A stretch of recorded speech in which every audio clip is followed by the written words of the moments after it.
जी, हमारा नाम है मनोहर लाल गुप्ता। हम यहाँ इस सोसाइटी के चौकीदार हैं। परिवार हमारा गांव में रहता है, हम यहाँ अकेले रहते हैं। 10 साल हो गए अब तो गांव से दूर रहते हुए। लोग बहुत पहले हैं इस शहर में। सारे साहब मेम साहब लोग आते जाते वक्त हालचाल पूछते हैं हमारा। हमने भी कभी किसी को शिकायत का मौका नहीं दिया। सच कहें तो हम खुश हैं यहाँ। बस कभी कभी घर बहुत याद आता है।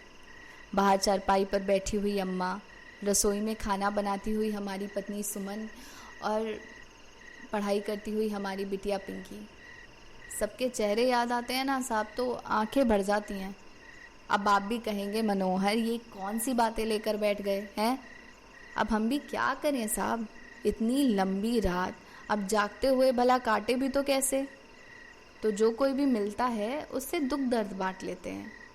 चलिए आपको एक मज़ेदार किस्सा सुनाते हैं।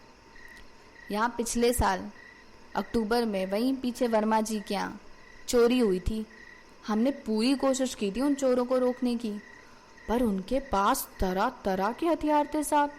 उनमें से एक ने हम पर गोली चला दी। उसके बाद का तो हमें कुछ याद ही नहीं है। जब आँख खुली तो देखा अम्मा और सुमन ज़ोर ज़ोर से रो रही हैं। थोड़ा और नज़दीक गए तो देखा हूबहू हमारे जैसे दिखने वाला आदमी वहाँ ज़मीन पर लेटा हुआ है, सफ़ेद चादर में लिपटा हुआ। वो जैसे लाश को लेटाते हैं ना साहब, बिल्कुल वैसे। थोड़ी देर बाद कुछ आदमी आए, उसे ले गए और जला दिए। अम्मा, सुमन, पिंकी, कोई हमें सुन ही नहीं पा रहा था। तब से हम यहीं रहते हैं, इसी सोसाइटी में। और आपके जैसा कोई भला आदमी मिल जाए तो मन हल्का कर लेते हैं। अब हम भी क्या करें साहब, इतनी लंबी रात अब जागते हुए भला काटे भी तो कैसे। अरे साहब आप कहाँ जा रहे हैं? अरे भाग क्यों रहे हैं? अरे संभल कर जाइएगा, इस शहर में लोग बिल्कुल भी भले नहीं हैं।